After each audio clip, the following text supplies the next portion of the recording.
Hello everybody and welcome back to the Leeds Lens. Apologies if you watched the first 5 minutes, the first version of this. I don't know, we had a bit of a technical issue, so apologies for that. But for anyone that's watching for the first time, in today's video, I want to talk all about the Leeds United January transfer plans. Graham Smyth has given an update, obviously part of the YEP group, has given an update regarding Leeds United and what they're going to do in the January transfer window. So we'll talk all about that. Then we're going to talk about the relegation battle and where we're up to at this moment in time. We'll talk about West Ham, what they're doing in the January transfer market. We'll talk about Forest. They're on a bit of a negative moment at this moment in time. Bournemouth about to lose Semenyo, on a bad run, bad fixtures coming up. We'll talk all about that in that part, and we're also going to talk about this man on the right hand side, our manager Daniel Farke, because I think people are missing out a main component, one of the reasons he's managed to turn it round over the last few weeks. And I think it's important that we give him credit because he has done a fantastic job in turning it round since that Man City game. And I think, as I said, people are missing a key component of that. So well, that's what we're going to talk about as well. Also, as well, to mention in today's video, if you could help the channel by dropping a like, subscribe, all that good stuff, does massively help the channel. I'm only a small channel, so every bit of interaction you guys give me, which you guys are fantastic with this, but every interaction you guys give me, it massively helps the channel and boosts it up, gets other people to see it as well, who might like this sort of content too. So if you could do that, that would be brilliant. But let's get straight into it, and I'll try to go a bit quicker because obviously people have already seen this. Some people have already seen this. But the talking point is around what Graham Smyth said. And he basically gave an update saying that Leeds United are expected to do business in the January transfer window. And his report went on to say that it's unlikely, that club sources say it's unlikely Leeds do nothing. Now, we know Graham Smyth, massively credible journalist. If he's saying it, it's obviously coming from the lion's mouth. It'll be coming from inside the club. He says it's coming from inside the club. It will be.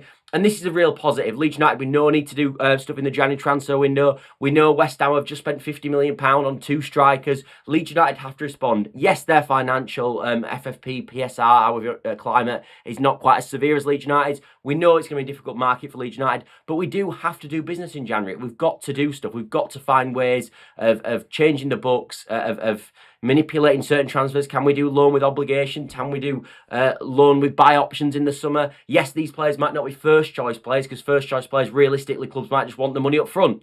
And obviously we can't do that with our PSR position. But we've got to be creative and we've got to find ways.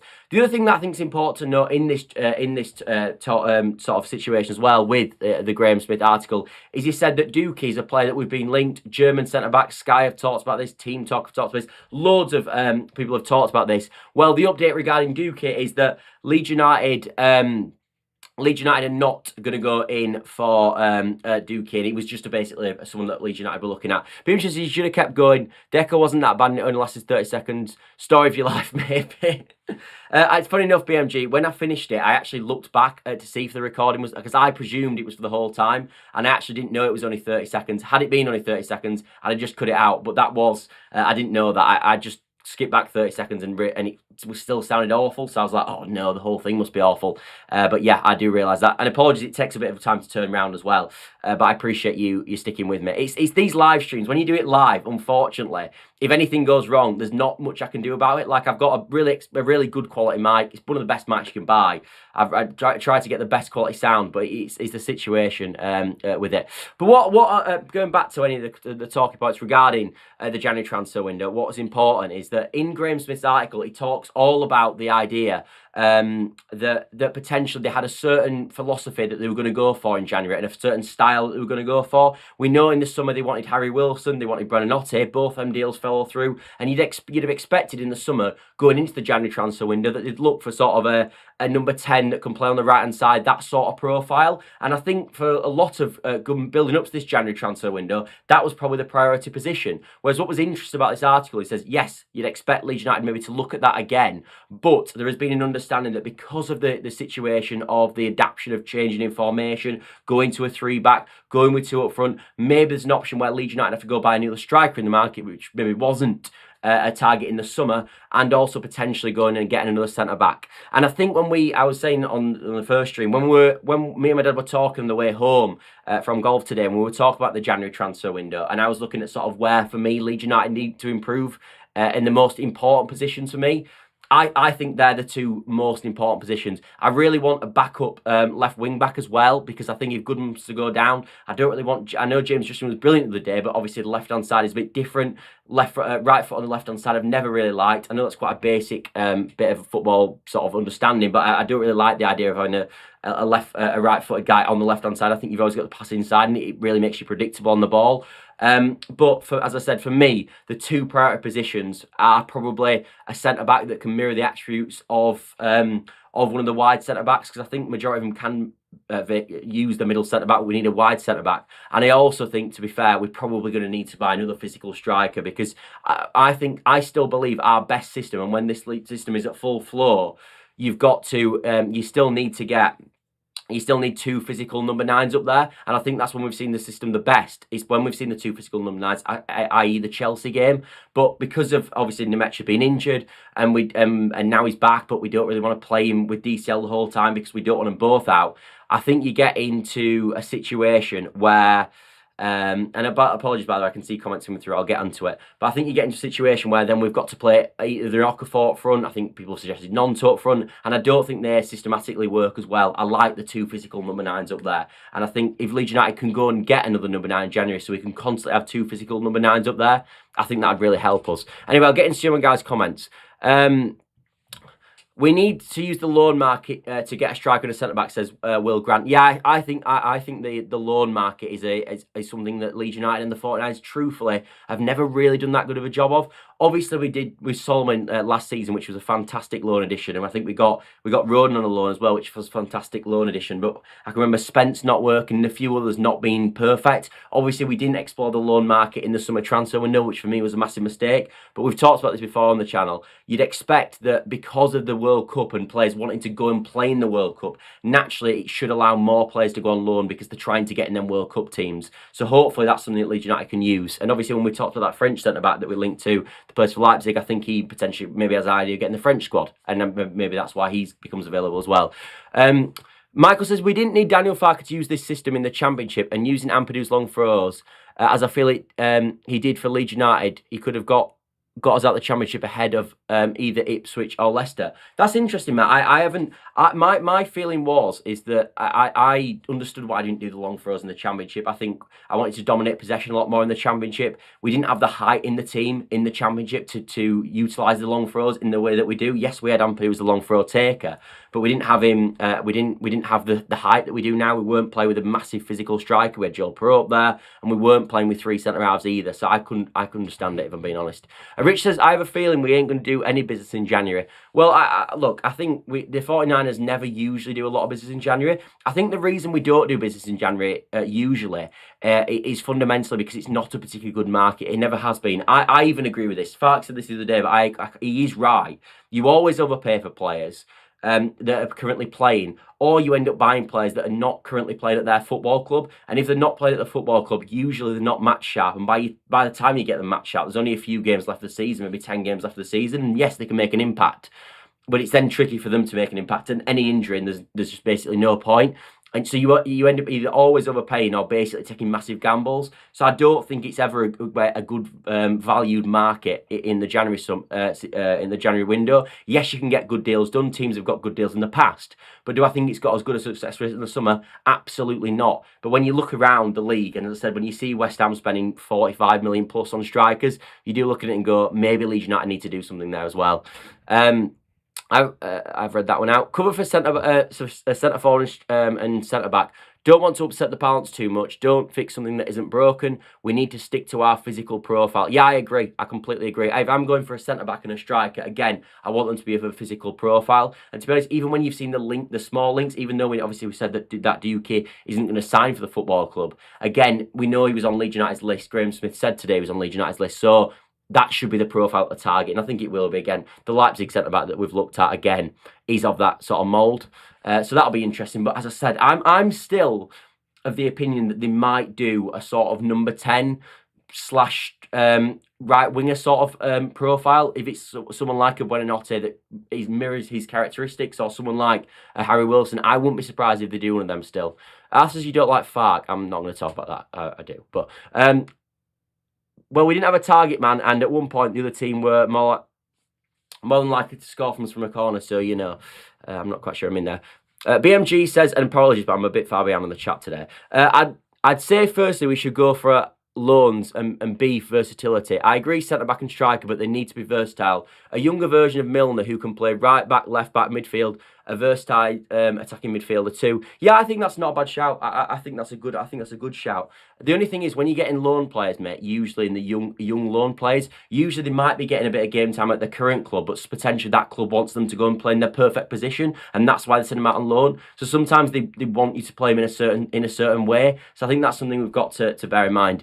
Easy says, Scott, I'm holding you to I'm holding your feet to the fire. I said Leeds' squad is good enough to finish within the top 10.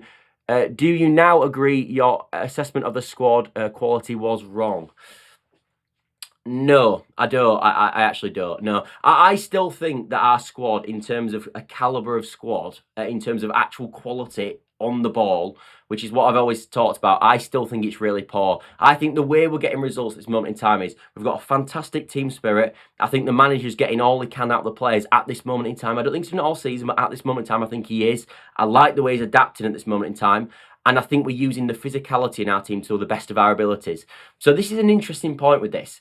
When I talk about this, like I look at the West Ham squad, for example, we haven't got anyone on the ball as good as a Lucas Paquetá, but maybe our system, even though we haven't got anyone as good on the ball as him, in my personal opinion, maybe our system is still more efficient than theirs, because even though we don't have the quality on the ball like him does, our players are more proficient to play in the Premier League and they work more in the Premier League, and we can play them in a style that works. And I think that's what Daniel Farke is doing at this moment in time with this group of players, and I think that's what's interesting. And by the way, I wouldn't even play Lucas Paquetá, and I think a lot of West Ham fans want to sell in themselves, but I'm just using an example of on the ball, he is a good player on the ball, but how effective is he on the ball? How effective actually is he in principle and actually on the pitch in terms of getting assists, getting goals? That's where it always comes into question. And I think we've got players at this moment in time that are getting the best out of their ability. I think we've got, as I said, brilliant team spirit. We're on a great run. I think we've got massive positive morale in the camp as well, which is massively helping us. As I said, I think the manager's doing really well. But I still think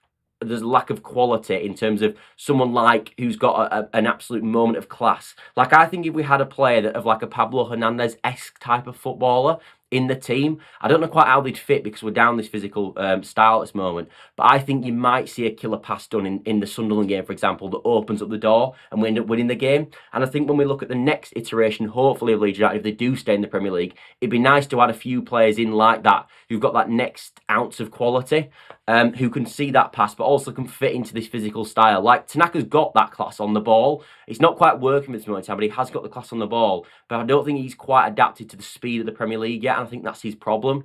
But it'd be nice to have a player that does have the speed of the Premier League, but also has that moment of class and the class touch to it, if that makes sense. Michael says, even if Farke manages to keep Leeds United up, do you think Leeds United should go for Enzo, who's won 2 major trophies last season with Chelsea, the FIFA Club World Cup, Championship, and obviously the league as well? No, Enzo Maresca, unfortunately, will come to Leeds United, mate. Do I think Maresca's a better coach than Daniel Farke? Yes, I do. But he won't come to Leeds. He's looking at the Man City job, I'm sure of it. Nobody's coming in January to be a backup. Yeah, that's kind of my feeling. I don't want that Chelsea reject. Not really a reject. I think he left himself, mate. But Michael says, will Leeds go for the 2 Fulham players, Wilson and Muniz, who were there after the last summer's window? I think the club would still... I think if Harry Wilson was available in January, the club would definitely still want him. The issue we've got with Harry Wilson, in my opinion, now is it's probably done. I think he's had almost too good of a season now, to the point where if a January deal was available for him, he might go to a club that are pushing for something more ambitious than potentially we are. They're potentially looking to get into Europe, which obviously we're not trying to do. So I think that's the slight issue there. BMG says, Michael, if West Ham are relying on Sterling to save them, they're screwed. He's absolutely toilet. Yeah, he's not particularly great.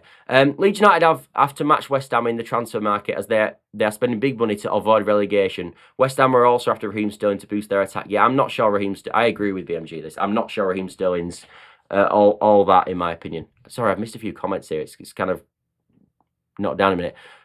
We probably need to go for cover rather than starters. I'd like to add. I think you few of you talking together, which is fine. That's kind of what the chat's for. But I see I see it as a positive that Ampadu is out. He may have got himself sent off because he knows what beating means, and he may have got too hyped up. I don't see that as a positive. I think Ampadu missing's a bit of a disaster, to be honest. For me, if I could have any player that I knew was fit for that game, it's probably between him and DCL, but I wouldn't want them. They're the two that I just definitely didn't want to be out, and I'm gutted that one of them is. Agree that we don't necessarily have to have the best quality, but we've started to do what you need to do in order to stay up. Physical and horrible to play against. If we stay up, we can go and add that later. Exactly. Bang on. Comment of the night, BMG. Absolutely bang on. I don't think we've got tons and tons of qualities, but as you said, we can add that next summer, and we're also together as a team doing really, really well at this moment in time. We are doing. Scott, this is a team game, not an individual can be a good team. We're an experienced good team. I think we are. I think that's a fair point. I think that's the, as I said, when we talked about the positives at Easy the team, we were talking about team morale, we were talking about confidence in the team, we were talking about how the team works as a unit at this moment, and I think all of them are good positives. Darren says Easy's. I'm not going to repeat that one. We'll start it, but we'll end it. What do you think of Tati Castellanos to West Ham, and do you think he can keep them up? From what I've read about Castellanos, I don't know tons about him, to be honest. I know Leeds United have been sort of loosely linked from this time in MLS and since he's been at Lazio.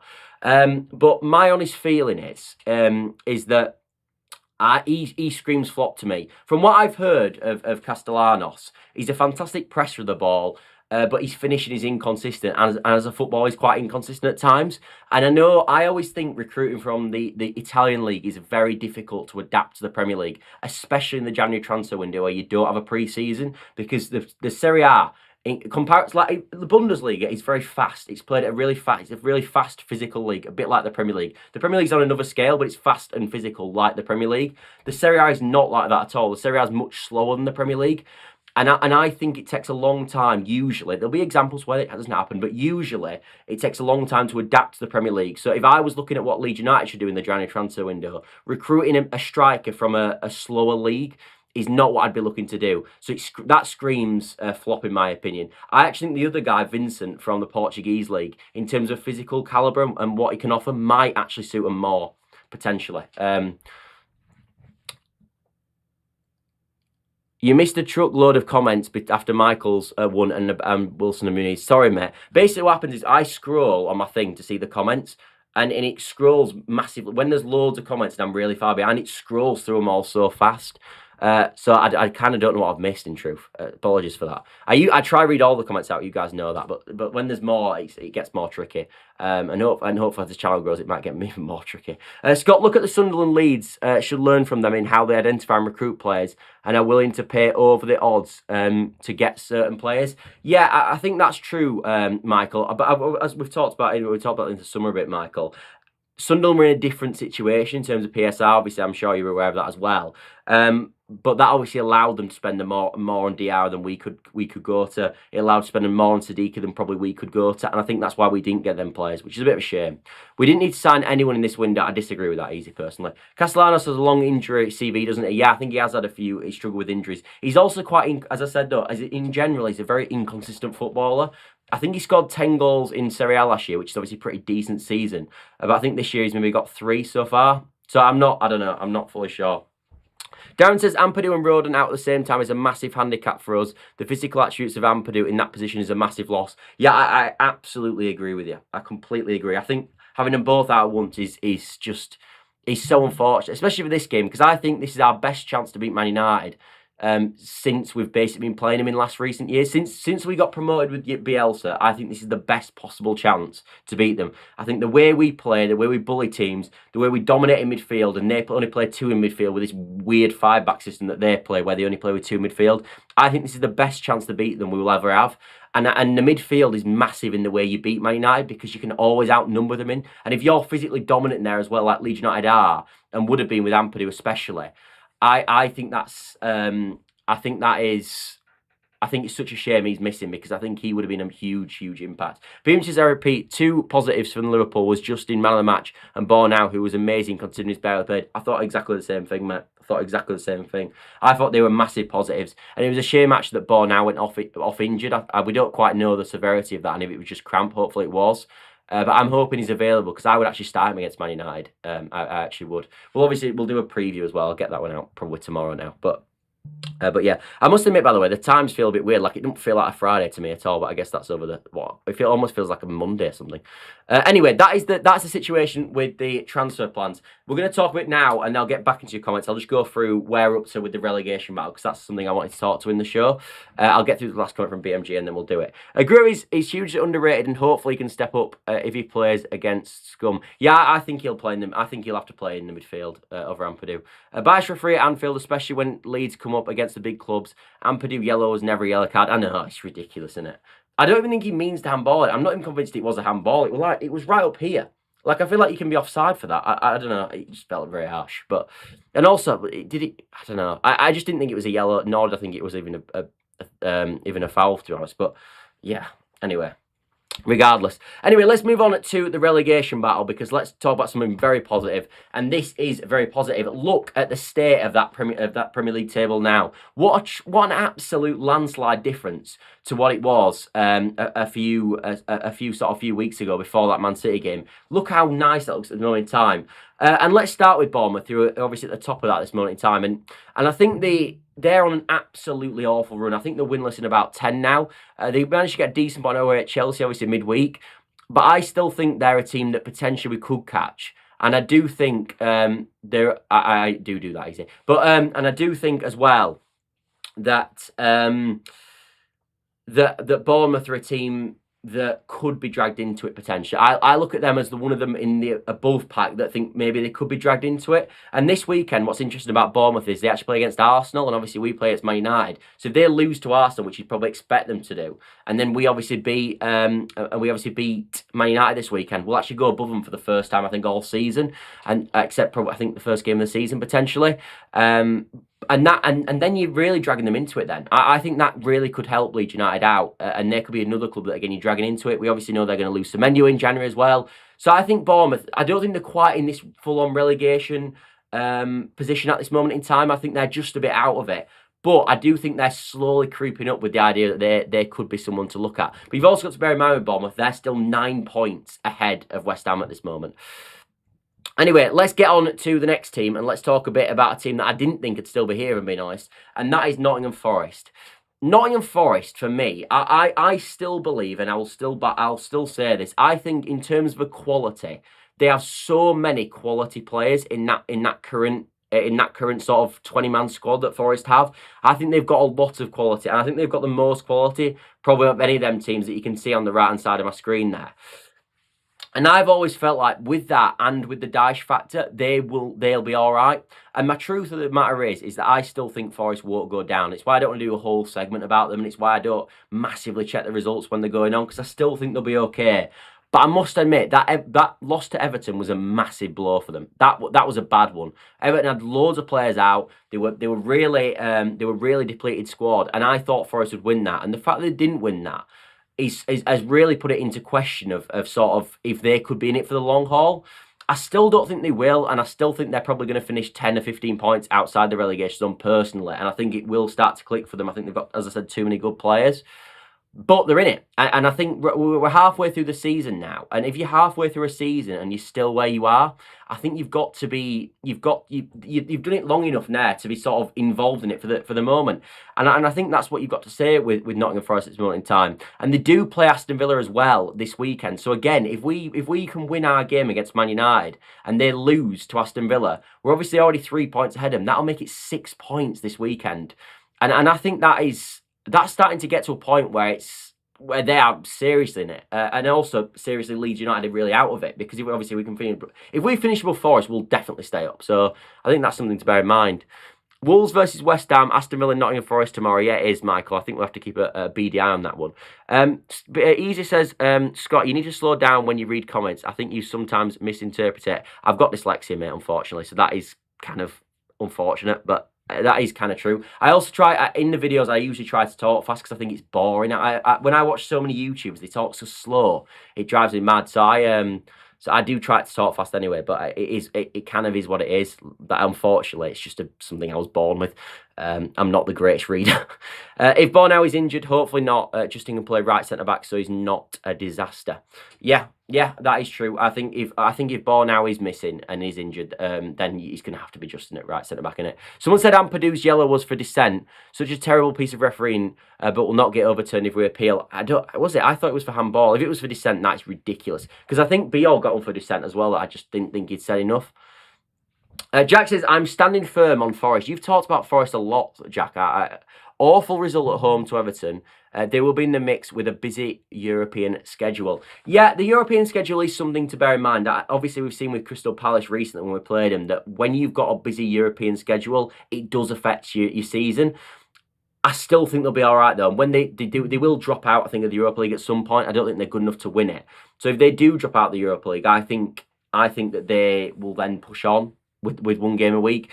I just think they've got too many good players. But look, the longer Leeds United stay above Nottingham Forest, who I don't think are going to go down, the better, because it probably means we're not going to go down either. Easy says, we'll beat Scum because they're crap at the moment. My only thing with the Man United game is that I almost feel like we've been on such a good run that it can't go on forever. This is not insightful at all. But if you want my genuine feeling, I feel like we've been on such a good run. We've gotten 6 games undefeated. We're looking such a good place that we're Leeds United and it just can't go on forever. So I feel like at some point it's going to hurt us. And I feel like the worst game for us is the Man United game, because if we lose that would really disappoint me. And I also think the rotation, the lack of Ampadu, it could be a costly one for us. So I agree. As I said, I think this is the best time we're going to have to beat Scum that we've had in a long, long time.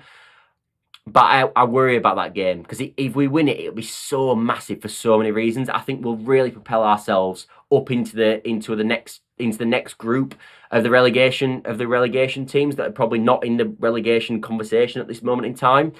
And I think obviously if the results go our way elsewhere as well, it could really propel our season this game at the weekend. And obviously we want to beat Man United fundamentally because it's Man United as well. But I just think there's a few things. No Rodon, no Ampadu, lack of rest for a lot of our key players. I'm looking at stacking this. He's going to be massive in the midfield as well.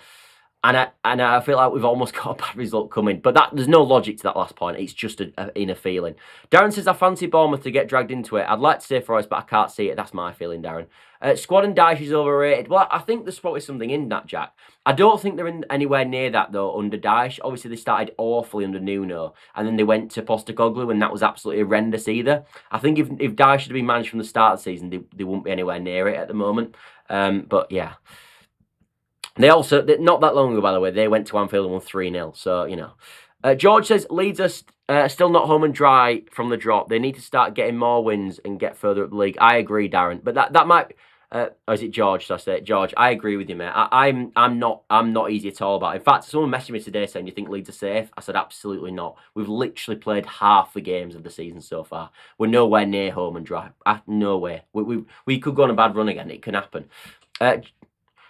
Jack, I think Forest are not too good to go down. Yes, they have quality, but if their confidence drops, then no one is too good. They're in it for sure. Yeah, look, the thing is with the Forest situation is the last time we got relegated, we went down with a club called Leicester City. I'm sure you're all aware of it. And if you look through their starting level, you go James Maddison for me, top player. Vardy was still pretty decent at that moment, decent striker. Yuri Tillemans, we know how good of a player he is because of how well he's playing for Villa at this moment as well. They had Harvey Barnes. That was a really, really good team. For me, that's probably the best team that's been relegated in probably the last 5 years. And I never thought they were going to get relegated at all, and they did. So you can go down with a lot of quality, and I think that's an example of a season where obviously the 3 promoted clubs stayed up that year and you ended up losing a Leicester and obviously a Leeds who'd been in the league for a few seasons at that point, and you nearly lost an Everton. And I think that this season's mirrors that season more than any other season over the last few years. So maybe, but I'm not quite sure of it, if I'm being honest. Bournemouth, Forest and West Ham will dispute relegation. I hope so, mate. I hope so. If we finish above all them, we'll be absolutely flying. The issue with Forest is that they're still in Europe, Europa League competition. The longer they play in Europe could be an issue with Thursday, Sunday matches. Oh, I do agree with this. I think that is true. No denying they've got quality, but think last season is why it's been held to a too high of a standard, in my opinion. Some decent players, but that's it, in my opinion. Fair enough. Yeah, fair enough. We basically need to replicate what we did in the first 90 games. 5 wins, 5 draws. We'll do it. Yeah, well, look, I think I said a few weeks ago that I don't know if 40 points will do it. I now think 40 points will do it, because for West Ham to get 40 points, they're going to need to get 26 points in their last 19 games, having only got 14 in the first 19, and I don't see it. I don't think they're getting 40. So I just don't see that much of a turnaround. To get that many points, they're going to need to go to like 6 wins, and they only got 3 in the first 19 games. Obviously, when I made that comment about West Ham, that's when I think they just got a draw at Brighton, and they hadn't just lost at home to Fulham and drawn at home with Brighton, who are on an absolutely awful run at this moment. So I actually do think that. Yeah, I'm more confident because of the lack of West Ham picking up points fundamentally than at the point they were. We basically need to... Yeah, I've read that. I agree with Jack. You could say the same thing about West Ham, who have quality, but if you keep losing, you go down. Yeah, fundamentally true. Easy says, I'm not going to read that out, mate. It's probably not the show, for in truth. I'd say West Ham, Forest and Bournemouth are most likely to get dragged into it. Yeah, potentially. Look, we're on a good run at this moment, and I love the positivity, and it's such a drastic change from what we had, as I said, after going into that Chelsea game. But I still don't think we're out there. Yeah, I really do. I love how fantastic we're on a run. I really do. Everything's brilliant at the moment. It really is. And capping off getting a point at Anfield. I mean, what a point that was.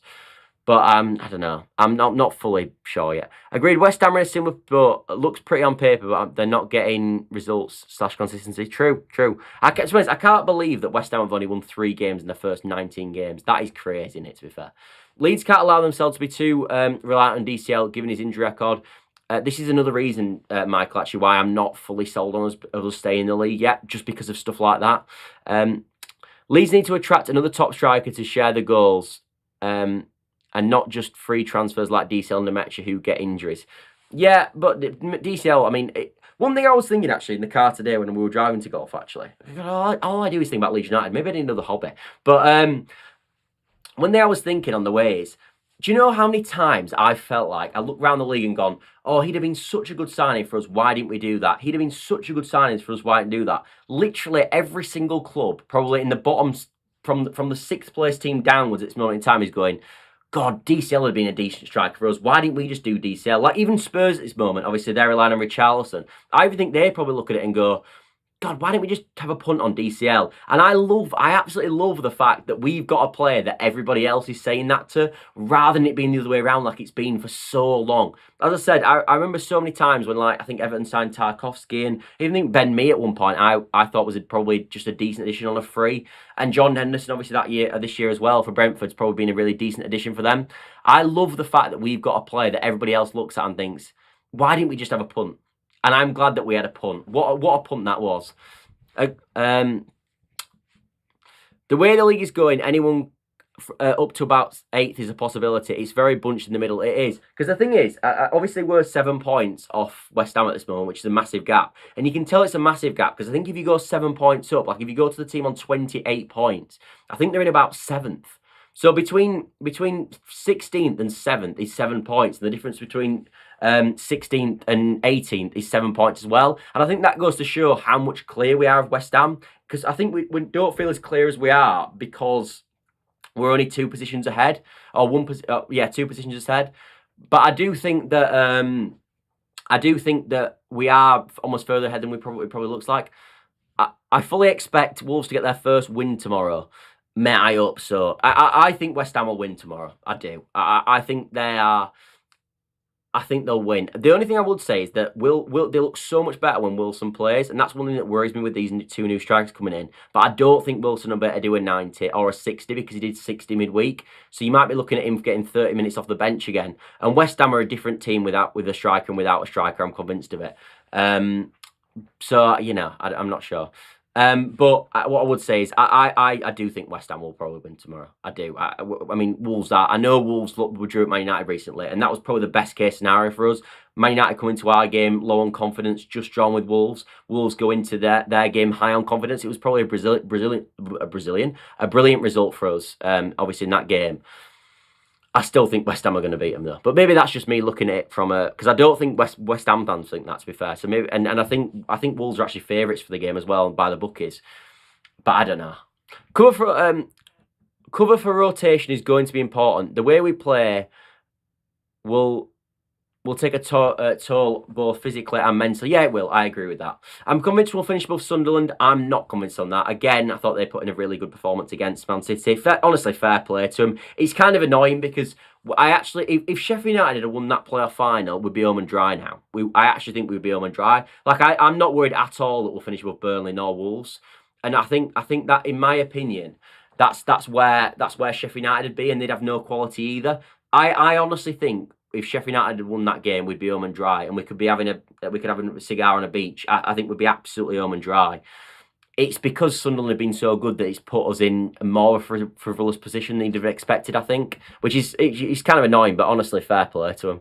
Like, I kind of hope we both stay up, to be honest. Well, I hope we do, because if we both stay up, that means that we've stayed up, and they're not going to go down, are they? How well did you play in your golf? Awful, mate. Honestly, awful. We're getting so much better, and I don't know, it's just gone awfully. I played a round. I don't know if any of you guys play, so I won't talk about too much at all, because it's obviously a football show. But I managed to do a round where I finished 8 over par, which for some of you guys might be terrible, but for me, it's fantastic. And now I'm just going back round to being absolutely pants again. It's just so frustrating. But that's golf for you. Did we challenge the yellow card? Losing the skipper is harsh. No, we didn't, unfortunately. We didn't. And I don't think we should have done either. I don't think we'll get it overturned. I think West Ham are snookered if they lose to Wolves. Can you imagine how toxic it gets? I agree with that. We talked about their 4-game run, didn't we? And now they've already played up 2 games. They've got 1 point. I mean, they've managed to get 1 point in a time when we've got 2 points, and we've played Sunderland away and Liverpool away, 2 teams in the top half. Liverpool, we know, are fantastic. And West Ham have played Fulham at home.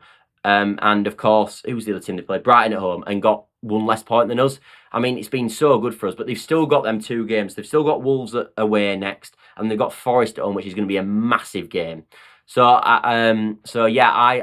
so hopefully that will be at least not a West Ham win, and I think we're flying then. If they cannot win one of the next 2, we're flying. Although the fixture's still pretty decent after that. I think they've got Spurs and Sunderland at home.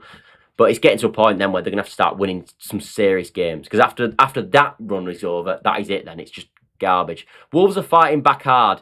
They've got a point, mate. But, I mean, if we finish below Wolves now, I'll be absolutely... I mean, we'll be fuming. But we won't. We won't.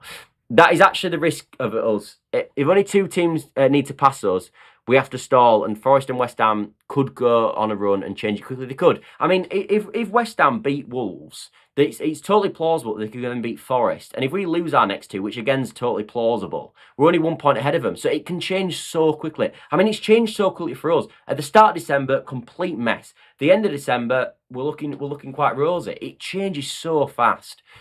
Wolves have some better performance without getting the results. I do think Wolves win. I hope so. You guys are giving me positivity, and I don't really want that almost. But I hope so. Honestly, if Wolves wins tomorrow against West Ham, Jack's right. It'll get so toxic, and it'll put us in such a good position. Wolves have had some better performance. I've read that one. Mate, Bournemouth have a tough 6 or 7 games coming up. It's good stuff, though. We need to grind results out. Yeah, no, but look, Bournemouth are in it. Bournemouth are absolutely in it. As I said, if we beat Man United and they lose to Arsenal, which I think could easily happen, it's fantastic. It's fantastic. It really is. Then we're above, and I think we can really push on. Farke suggested that we challenge the Ampadu yellow. I don't think we're going to challenge it. I don't think we will. I don't think you can get a yellow card reversed. I'm not sure on the ruling on that, if I'm being honest. West Ham are a very poor squad. They ain't dragging themselves out of this mess. I hope so, Easy. I hope you're right. And you've been pretty... To be fair, I know you have always sort of criticised the manager, but you've always said we're going to stay up, and you've always said that our squad's pretty good. So, you know, you've been pretty... in terms of Leeds United as a whole, you've been really positive this season.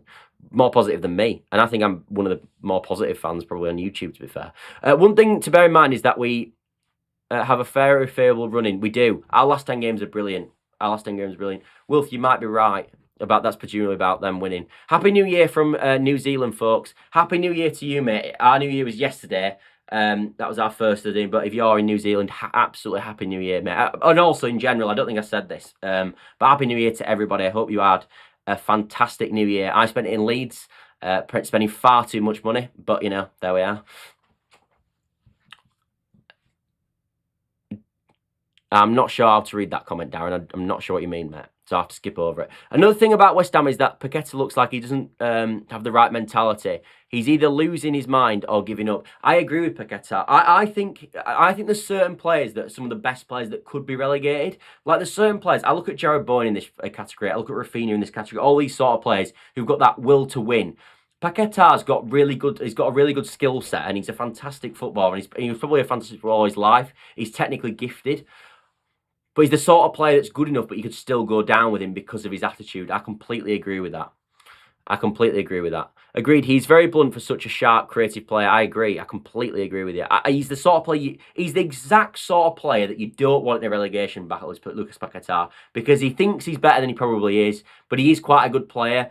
But he's got the complete wrong mentality for a relegation battle. They should sell him, really, West Ham, if they've got anything about them. Even West Ham draw with Wolves will be demoralising for them. Honestly, if West Ham draw with Wolves, mate, I'll be running around the room. I'll be absolutely buzzing with that. But at this moment, when you've got a 7-point gap and you're playing the worst team in the league, draws do nothing for you. A draw's like a loss for West Ham tomorrow. It really is. Because we could then beat Man United and gain 2 points on this weekend. Happy New Year, said Richard. I love it when the community's like this. The next 10 games now will look very different times when times come to play them. Not easy, all fighting very hard. Says, yeah, I know what you mean about a sort of the last 10 games. But fundamentally, when you look at the last 10 games and you look at the team names, I know you can't really judge it off that, but you look at where they're going to be. Brentford have always had a bad away record all season. We've got them in the last 10 games. Wolves will already be relegated by the time we play them. Pretty much, I think it was mathematically done. But even at that point, they won't think they can stay up anymore. In fact, they don't think they can stay up now. And Burnley, for me, will be all but gone. We've got all them 3 in our last 10. So that's 9 points that you should be getting in your last 10 games, which would be massive for us. But obviously stuff can happen. Like you can have a man sent off in the first 10 minutes against Wolves and lose the game. It can happen. So you can't completely bank a win. But them games are going to be really, really helpful for us to stay in the league, I think.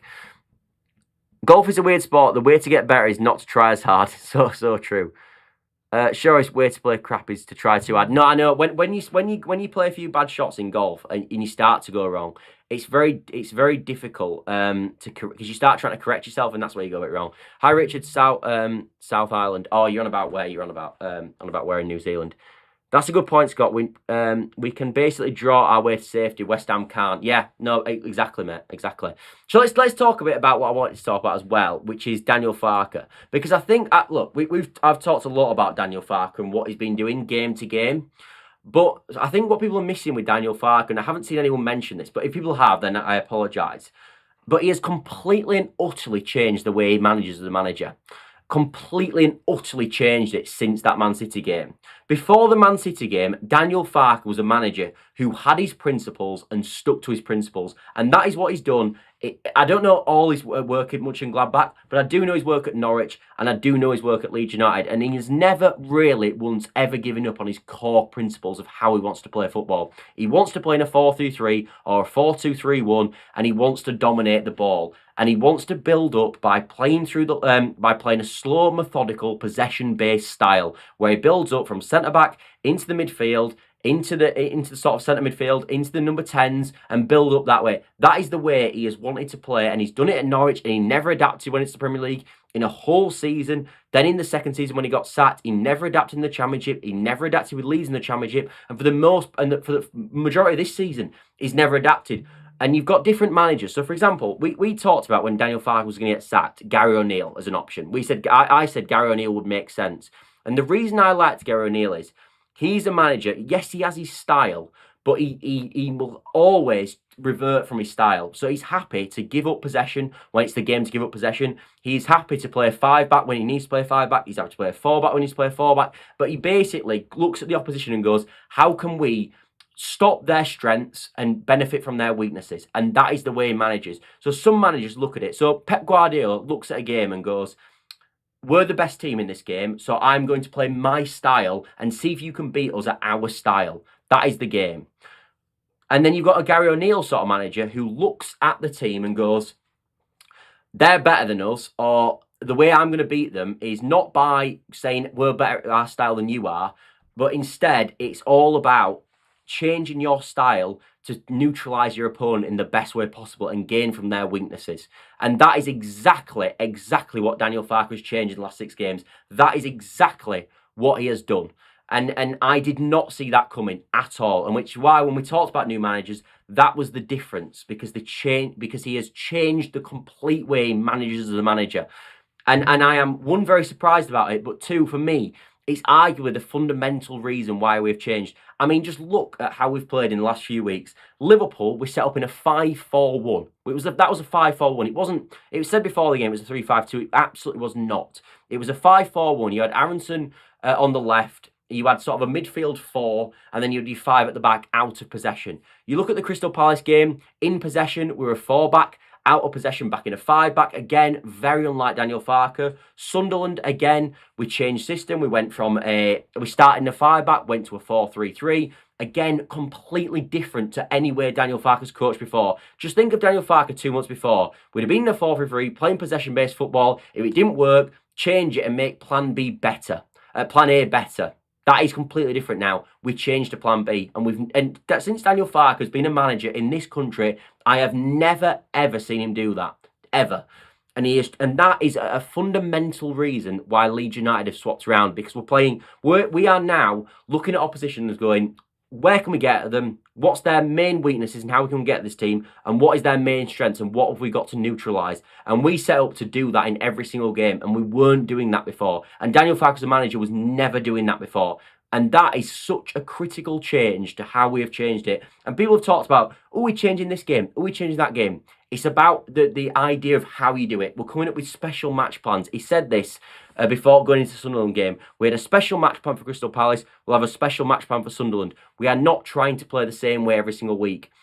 And that is exactly the difference.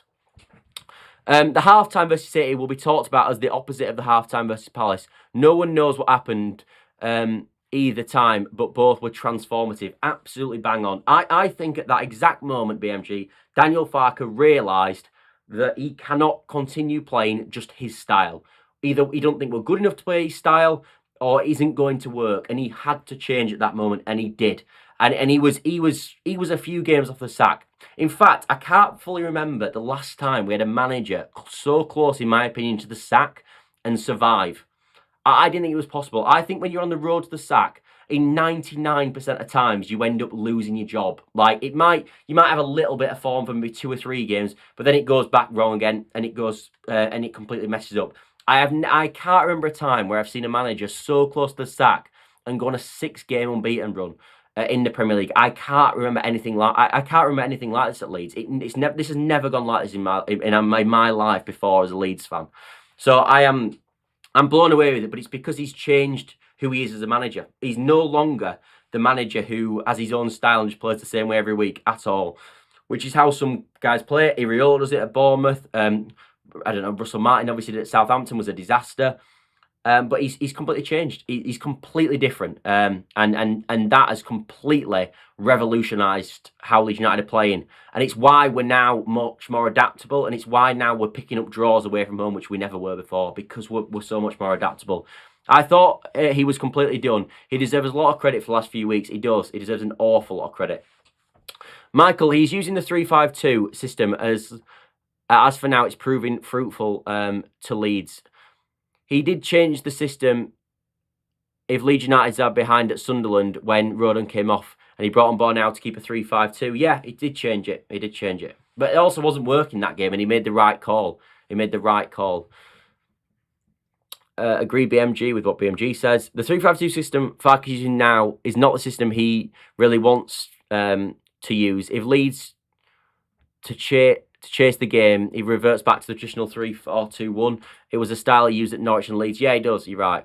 I think Klopp has tutored Farke. Someone influential has definitely intervened. Yeah, you might be right. You might well be right. I said when the Klopp news was announced that could generally be huge for Leeds United, because Klopp did an interview with Stephen Bartlett on the Diary of the CEO, and he basically said that every time that any of the coaches in the Red Bull group, which obviously Leeds United are in almost the Red Bull group now because we're owned by them, want to talk to him, that his job is that he can talk to them.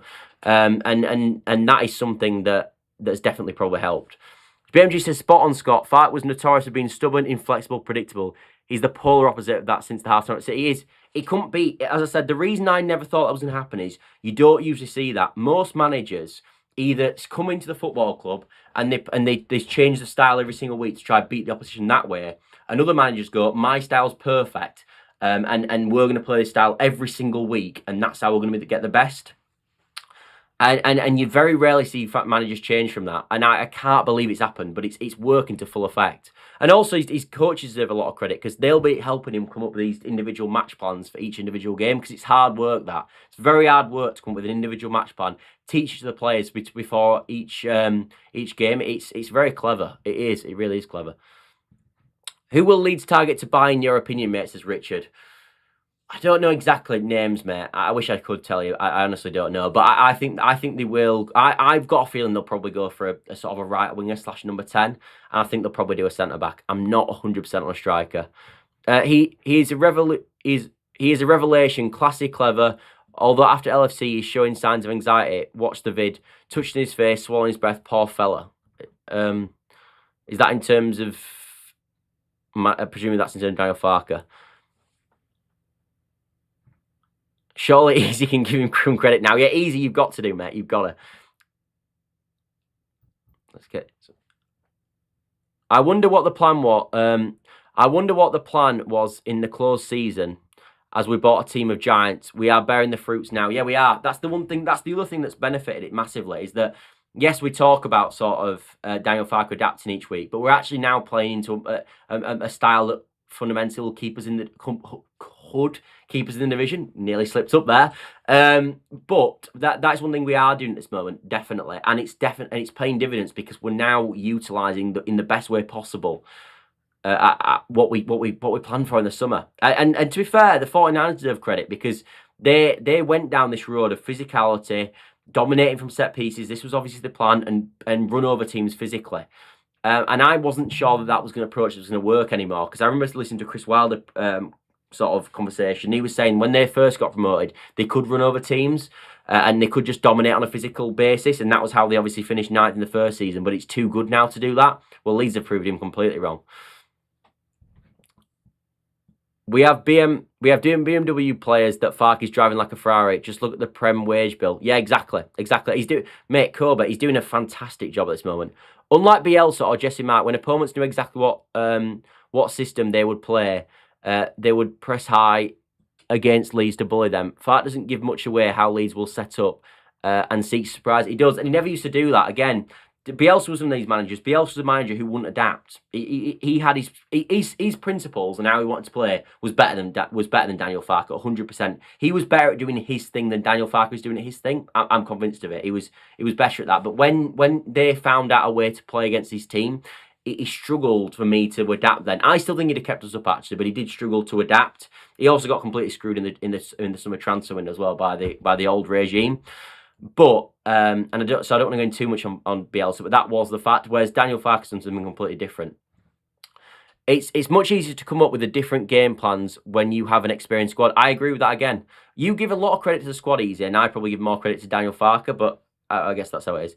Leeds 160 drawn, Man United 255 Man United wins, 175 Leeds wins. A betting favourite for his first time in years. Is that right? I didn't know we were favourites, Ted. That's mad. That is actually mad. Don Revie would get the reverse to play like... I'm going to have to get closer to this comment. Don Revie would get the reserves to play like they were coming up against a team based off scouting versus top teams in training. I wonder if Farke starts a team based on the opponent's opposition and play accordingly. In terms of like what you mirror in training, how the opposition are going to play, definitely. I think he obviously clearly looks massively into how the opposition play and what their huge strengths are, and we come up with a match plan on how to break them down based on that and how to. But one of the main things you've got to do in the Premier League is stop the opposition from doing what they do really well. So if it's a team, for example, like Bournemouth, who are a fantastic pressing side, you don't want to try play through them because they're unbelievable pressers. So you go over the top, you completely negate the fact that they can create a chance from you losing the ball and then winning it high up, and you go over the top of it so they don't win the ball high up and they've got you break it down slower. And that's, for example, in the Bournemouth game. If you look at Man City, again, they're a good pressing side. You probably want to go over the top against them. But then you look at some of the smaller, some of the teams that don't want to press. Burnley, for example, are not a huge pressing side. They can do at times, but not huge. They sometimes sit in a block.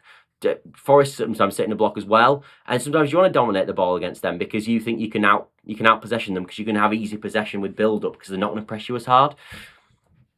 Michael says, previous Leeds teams of Bielsa and Marsh were bullied with players like Llorente, Koch, Forshaw, Rocker, Aronson, players who were not up to the physical challenge of the Premier League. The Giants we have now are, yeah, fundamentally, Michael, you bang on. You're absolutely bang on.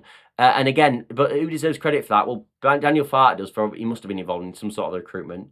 And also the 49ers deserve huge credit for that because they've bought players that they feel would work in the Premier League and come up with a game plan of how to stay in this division on, let's be honest, a limited budget. Because let's be honest, at the start of the season, it was not what the 49ers could do about this, but we were massively underprepared in terms of we just didn't have the money that other teams had to stay in the division. We had £100 million to spend when other teams could spend 150 plus. Pretty much every Premier League club that was in the league at that moment could spend 150 million, who already had better squads than us. And we had 100 million to think, with 100 million, what can we do and what style of play can we implement to get this team to be good enough to stay in the division?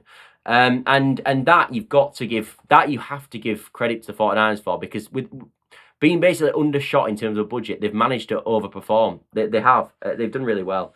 But obviously, look, we were saying a few weeks ago that they hadn't done well, so there's a lot of time to go.